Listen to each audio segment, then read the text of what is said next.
जय जिनेन्द्र। जैन सोल इस मेरी चैनल पे आप हमारे वीडियो देखने के पश्चात लाइक करें, सब्सक्राइब करें और नोटिफिकेशन बेल आइकॉन दबाएं, जिससे आपको हमारे वीडियो की सूचना सबसे पहले प्राप्त होगी। और आप हमें हमारे वीडियो के नीचे दिए गए पेज पर भी फॉलो कर सकते हैं। जय जिनेन्द्र। आज हम भक्तामर स्तोत्र के 5वें श्लोक का अर्थ समझने का प्रयास करेंगे।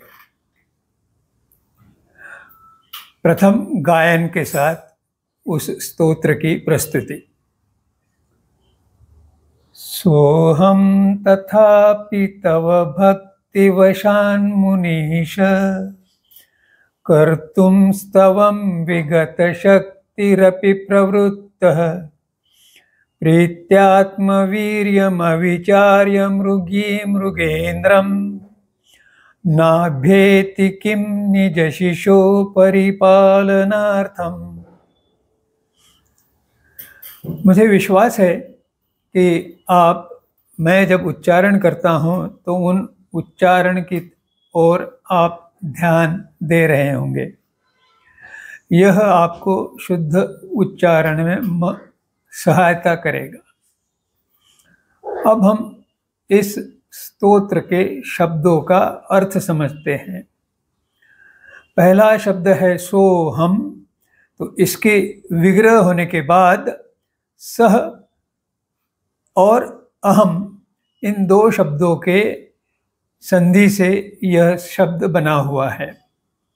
सह अर्थात वह, अहम अर्थात मैं, तथा हिंदी में भी वही शब्द है तथा। अपि, अपि अर्थात भी, तव अर्थात आपकी। आगे का शब्द भक्तिवशान मुनीश, यह दो शब्दों के संधि से बना हुआ है। भक्तिवशान मुनीश, तो वास्तव में भक्तिवशान यह भक्तिवशात ऐसा शब्द है, लेकिन आगे मुनीश के साथ संधि होते हुए त का त वर्ग के अनुनासिक में परिवर्तन हो जाता है, इसलिए वो भक्तिवशान हो जाता है। इसका अर्थ है भक्ति के वश, भक्ति के वश होकर। और आगे का शब्द है मुनीश।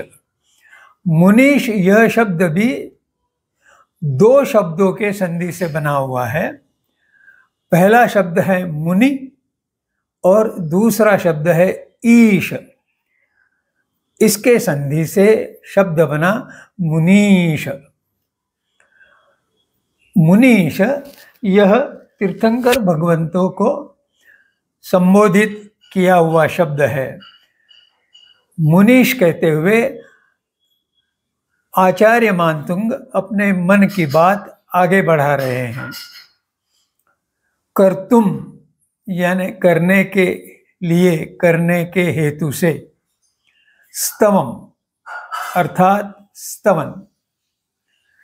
विगत शक्ति, ये दो शब्दों से मिला शब्द है, लेकिन इसमें कोई संधि नहीं है, इसलिए मैंने सीधे बता दिया। विगत अधिक शक्ति, जिसकी शक्ति हरण हो चुकी है वह विगत शक्ति,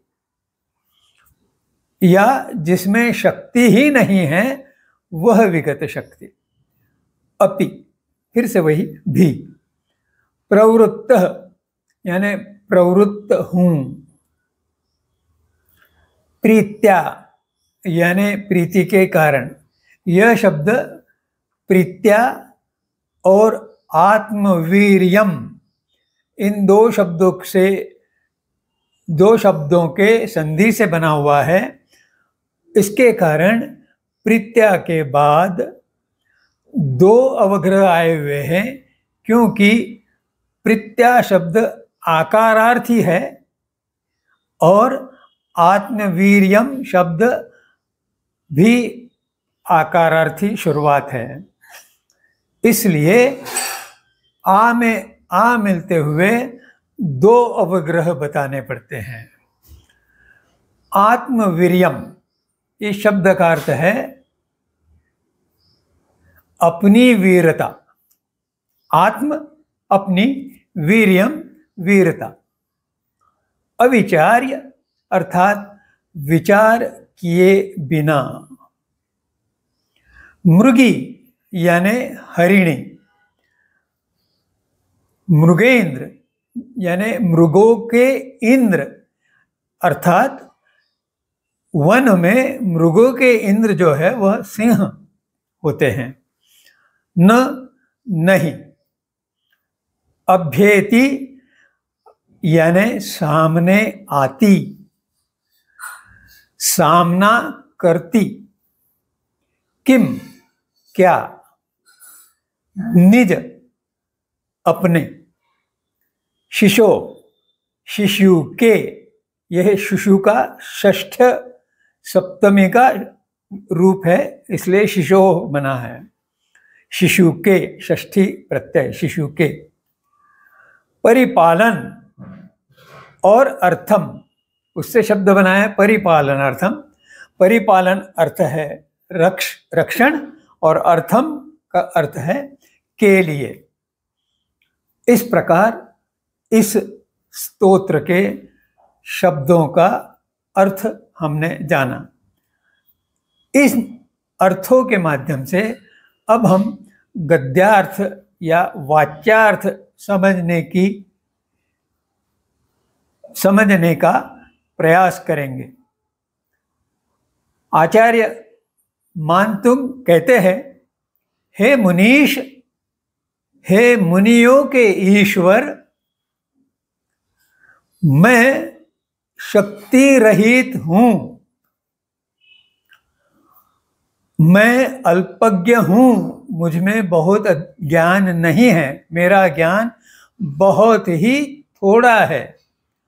और ऐसा होते हुए भी आपकी भक्ति मेरे मन में बहुत ऊंचे श्रेणी से करने की इच्छा है। उस इच्छा के कारण, अर्थात भक्ति से निर्मित कारण, अर्थात भक्ति के वश होकर मैं आपकी स्तुति करने को तैयार हुआ हूं। यह मैं क्यों कर रहा हूं? ऐसा ढाढ़स, ऐसा साहस मैं क्यों कर रहा हूं?